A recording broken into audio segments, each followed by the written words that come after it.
واو مانيش نشوف فيكم ماذا بيا نراكم شو عاوز تضوي عليا نحب نضوي عليكم انتم لا بريزونطاسيون est là press play okay there we go there I am je vais parler en anglais أكثريتها I know you're lycée pilote donc you understand English right actually you master the language yes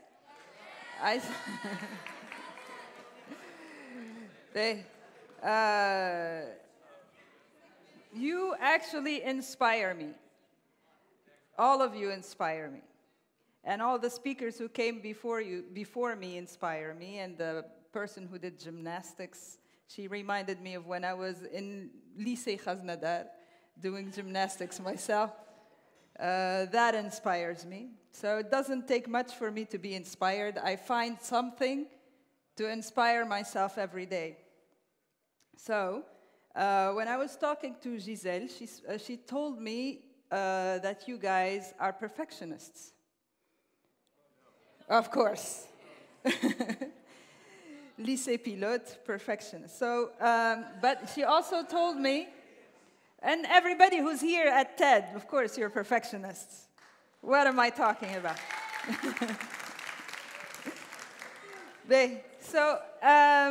But she also said you want to be able to have a dream and find the way to realize your dream. Find the ways to realize your dream. So I created a combination of different things to talk to you about how to realize your dream in spite of being a perfectionist. I'm a recovering perfectionist. Okay? So, you know these people, or you know of these people, right? Right? So these people are, that's Alisa, by the way. Okay? Do you know this person? This person you don't know. I find babies and children in general very inspiring. I find them very inspiring, and I'm going to tell you why they have this ability to just inspire us. We see a baby and we go like, oh. And it happens very naturally. We don't need to make any effort to do that. It's just like they inspire us naturally. So we're going to talk about why babies or kids inspire us. That's the son of my cousin. So, and he's about 16 months old. And this could be you. This is you. And in your future, you're going to create things to inspire. Okay? So what do these people have in common? What do they have in common? Okay? Basically, they follow their heart. They follow their heart. And they dare to take an initiative. They dare to take the first step. They dare to innovate. Okay? Donc, why people rarely take the initiative? Why people rarely dare to start something, to take a risk? By the way, that's a picture of a friend of mine. He's Tunisian. And that's in the waters in Tunisia. And he is with those sharks in Tunisia. And he inspires me. I love that picture. Quite awesome, huh? In the deep seas, practically breathing very little, and surrounded by sharks.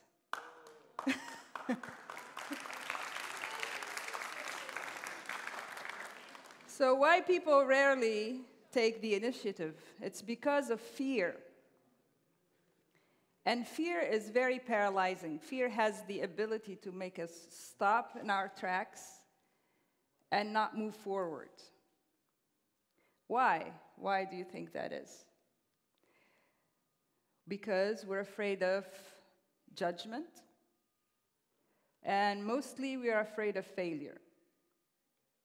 Okay? It has been shown that men are most afraid of failure, and women are most afraid of shame. After failure, إيش بش يقولوا علينا الناس؟ إيش بش يحكيوا عليا الناس؟ إيش بش يقولوا عليا الناس? So that's the burden of women everywhere in the world. And the burden of men is, I shouldn't fail.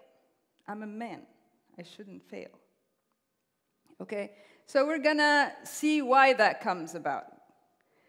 So let's talk about being a perfectionist. We go back to the baby.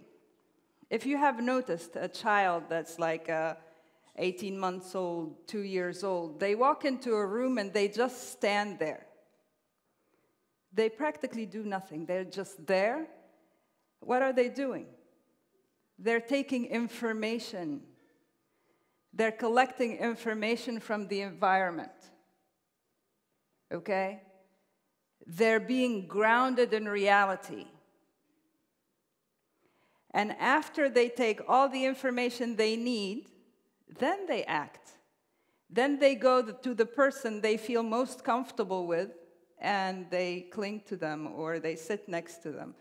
I've seen this in conferences that I had where women bring their children or parents bring their children, and they walk into that room and they take the space. Okay? Well, the parents try to tell us not to do that. How do they do that? It's a natural instinct, but we become programmed not to follow it. How? تبوس خالتك. تيجي سلم على تاتا. تبوس مامتك. وهكا هكا هكا ما تسلمش على العبيد. تي. And then, pretty soon, that little child no longer has the freedom to be. And that's how slowly we become programmed not to trust our own instinct. It is natural to dream. It is natural to take risks. It's natural to dare. It's natural to explore. But we become programmed by parents, by society, by school, by the entire environment. And it is designed to have us conform to certain rules, okay, which are not necessarily natural to us. And that's how come the little child stops being powerful, stops trusting himself or herself, and they start trying to do the right thing, okay? And a lot of you are perfectionists, as we said. You're in lycée pilote, so you have been programmed to become a super achiever. It's about results, about the grades. It's about the math, the physique, the homework, this. Did you do that? Did you do this? And it's like... So your natural talent to inspire and be inspired and be your gorgeous self, you become a human doing instead of a human being. And as a human being, that's where you have all your power. That's where you have your creativity. That's where you have your gold. Okay? So instead of aspiring to inspire, you aspire to perspire. Sweating, running around. And it becomes all about the results, and it becomes all about doing, and you lose touch with your natural ability to create and innovate. I know you guys haven't lost that because you created this event. So give yourselves a hand.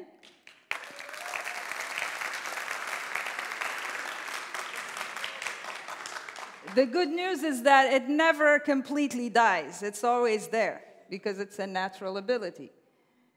So the natural tendency, if we suppress something natural, it's be like trying to push a ball or a balloon underwater. Its natural ability is to emerge and to surface. And that's your natural ability.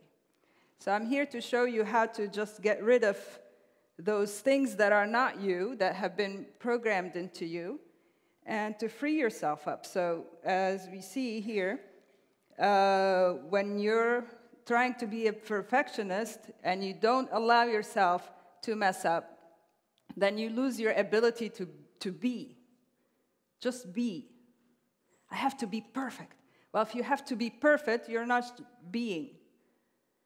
If you don't have to be perfect, then you can be inspiring, you can be gorgeous, you can be creative, you can be intelligent, you can be anything else and everything else, including being perfect, which doesn't exist by the way. Your perfection is in discovering your own self, mastering your own talents, and accepting that as perfect as is. That's, to me, what became the definition of perfection. You are perfection as you are. So your job is to discover your own gifts, your own gold, your own treasures. Okay? So if you are not being free, then you cannot create. And if you can't create, then you can't take a risk. And usually people, when they can't create and they can't take a risk, then they start slowly giving up on their dreams. والله يلا غالب. هلا غالب عندنا برشا دروس وعندي دفوارات وحتى يفاو لي زيكزامان في الصيف بتاتر توا نتلهي بالفازة ديك ولا. So we give lots of reasons and excuses and justifications for why we're not following our dreams. And it's great that you're doing this now, because I train adults. I train people in companies who are managers, who are leaders of companies, who are CEOs, who are branch managers and regional directors, et cetera, and they suffer from this. Their dreams have been put way back in the back burner, that now they have other excuses like, well, I'm too old. سيعة احنا لا غالب فات فينا الفوت. هاكا الصغار معناتها they will take over. Okay. Well, I don't want that to happen to you.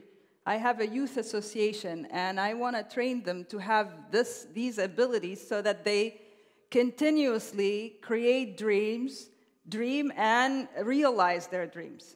Okay?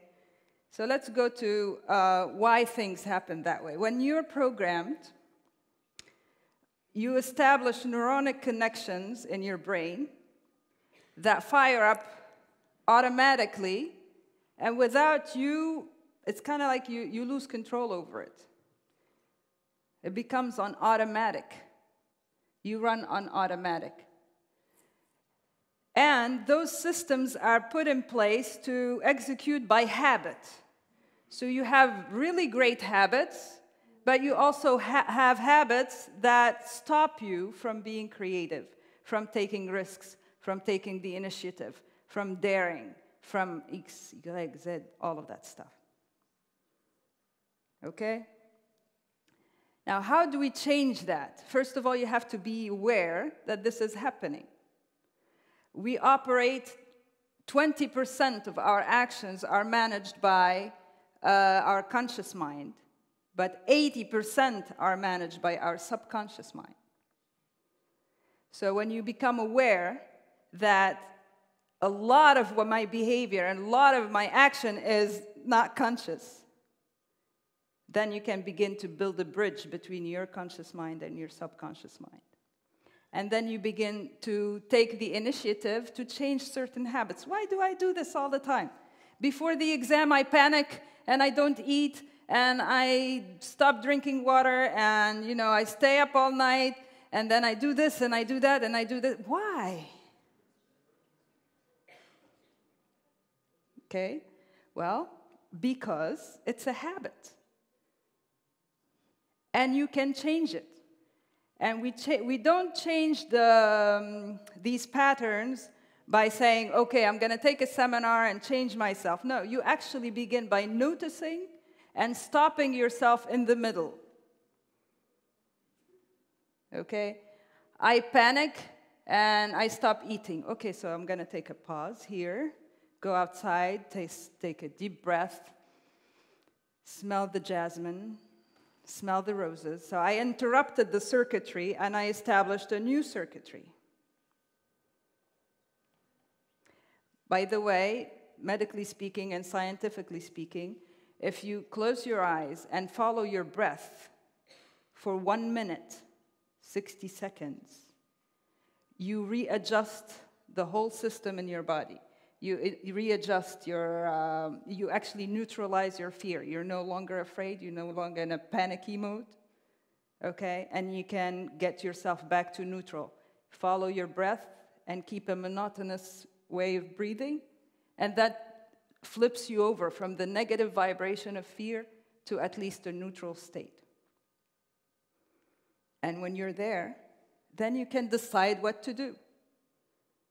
If you are in fear, you're not able to access all of your brain capacity. So if something, you're trying to read it and you're panicky or stressed out, etc., then you can't understand it fast. So when you breathe, you bring yourself back to neutral, then you have access to the rest of your brain. And then you can understand it in 15 minutes instead of 2 hours. Very simple, but it works. Okay, so now that we knew, that we found out what is the culprit, why people don't dare, why people don't move forward with their passions and ideas and creativity and dreams, etc. Now let's find out how to realize them. Because it's not enough to just have the dream, you have to actually start implementing it, start taking actions on it. Okay? And this is a difficult part. Okay? So, how to follow through. Basically, we're going to find out the formula for success. Okay? And I teach this in the leadership training. And there are 7 steps or 7 phases or 7 not methods really, like levels that any initiative will go through. It's the natural stages of things, how things naturally work. And being aware of these 7 stages will allow you to manage and to go through the surfing wave, to follow the wave from inception to the realization. Okay? So, I will talk about the 7 phases, but first of all, let me talk about the second thing that's very important. You need to surround yourself by people who believe what you believe. Don't talk to people who basically their job is to tell you, no, that's not possible. تفك عليك. بالله اللي خدموا ماتوا. لا مستحيل في تونس. It's not possible here. Maybe in America it's possible. But in Tunisia, no. So you need to avoid being around people like that. Or at least they shouldn't be the ones that you allow to influence your mind. You need to create a mastermind. You need to create a network of people who believe what you believe. And they exist. The innovators, the ones who will buy into your idea, they basically represent 3% of humanity. So if you didn't find them at the beginning, you just need to keep looking. It doesn't mean your idea is wrong. It doesn't mean that it's not possible in Tunisia. It just means you didn't find the right 3%. It probably means you met with the 16% who are always a no to any innovation. So you go, oh, you're part of that group. Okay, great. I'll move on to find the other person who will be supporting me in my ideas. Okay, so surround yourself with people who believe what you believe. And those people usually are, they don't have to be your age. They could be some of the speakers. You can send them a message on Facebook, get some encouragement. Even if they don't reply, the fact that you know that you have this person in existence in the world will inspire you to take the next step in your initiative. Okay? So they don't, sometimes it's just enough to connect with the energy of those people. And it's extremely important. And then you have allies in your groups, your friends. You go to school with a lot of people who are a lot like you. Not all of them, because you guys are competitive, I know. But at least there will be one person or two. And that's plenty. Okay, so let's go over these 7 phases. I'm going to go over the first 4 because 7 is too much. So we'll start from the beginning. When you have the idea, that phase is about creativity. It has 0 relationship with reality. That means you don't need to judge yourself and say, but it's difficult, or it's impossible, or it will take so much time, or maybe it'll be realized after I die, etc. You don't need to worry about that in the first phase. In the first phase, you're just creating, and you're free, you're joyful, you're happy, you're going, wow, I'm going to create this.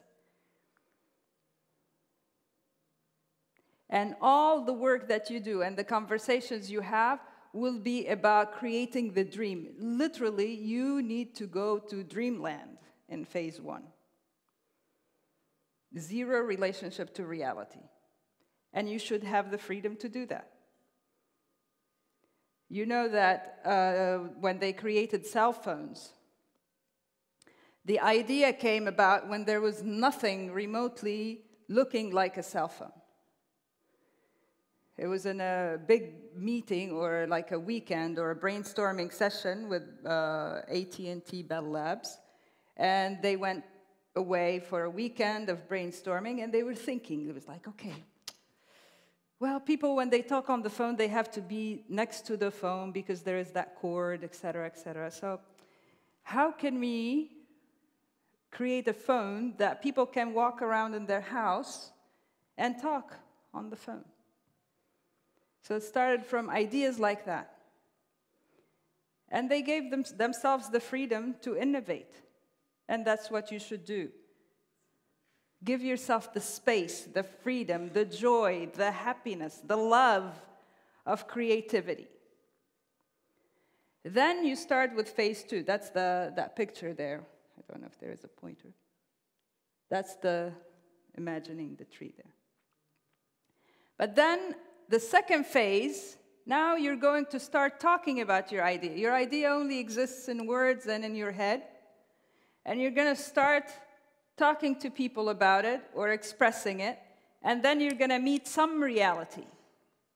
And then you're going to get the naysayers, the people who say, Tilly, peut-être, nice. They won't give you like, yes! Go for it, I'm with you. So then you start basically becoming an expert at expressing your thoughts. Now your ability to communicate becomes extremely important. You're going to formulate your idea, your dream, in a few words that will impact this audience. And then you'll say it differently for this audience. And then you say it differently for the other audience. Have technical difficulties. Okay, so slowly you develop your message in so many different ways. And this is true also for people who want to find a job. They will express themselves. They will talk about their experience, their qualities, the things that they know to do, how they can be an added value to the company, etc. It's the same process. They will learn how to create what we call the elevator pitch. In 30 seconds, they can express themselves in so many different ways that will give the audience the ability to understand what they're saying and the opportunity to help them and be with them. Okay? And then we come to the third phase, and this is the important phase. This is the phase of failure. We have to go through this phase. This phase of, okay, I'm going to make an effort, then another effort, then another effort, then 10 efforts, and the result is 0 or like very, very minimal. The reality occurs harsh, like a slap in the face. What was I thinking? Coming up with such an idea. But it's part of the phases that any idea, any initiative will go through, and it's phase 3 from 7. So when you get to the failure, or when something doesn't work out, you should go, yes, I am in phase 3 now. And all you have to do is a very powerful relationship to your emotions, your self-confidence, vis-a-vis failure. All the meaning we give to it, all the social implications. البقرة الطايحة تكثر سكاكينها. Whatever, all kinds of different sayings that the people have. And you need to go through those things step by step, step by step, step by step, until you're building your confidence from the inside. When I came back from the US, I came back after being in the US for 20 years. I studied engineering, and I worked as an IT person for 14 years. And I started coaching in '97. So I did so many things, and I had a house and a car and traveled 45 states, blah, blah, blah. Okay. I came back to Tunis, and I didn't fit into the image of what it is to be a successful person who was abroad. يلزمك تجيب الكرهبة لفسيخ ويلزمك je sais pas quoi, whatever. There was a list of conditions that didn't apply to me, and I didn't think it was important. But the society or the entourage judged me about those accomplishments. But I was very clear, thank God I did all of this training before. So I basically decided that I could keep going. I understood how to deal with the environment. And I'm going to show you one image, okay? And this is the image I would like to show you. You need to celebrate your victories, and you need to find the gold in everything. Find the golden path. Okay? That's the gold and how it grows inside of quartz. That's the water. The water is unstoppable. And as you persevere and you continue past those challenges, okay, the water always finds its path. So I want you to be like water. Always find your path and be unstoppable, and that takes you to phase 4, which is success. Thank you.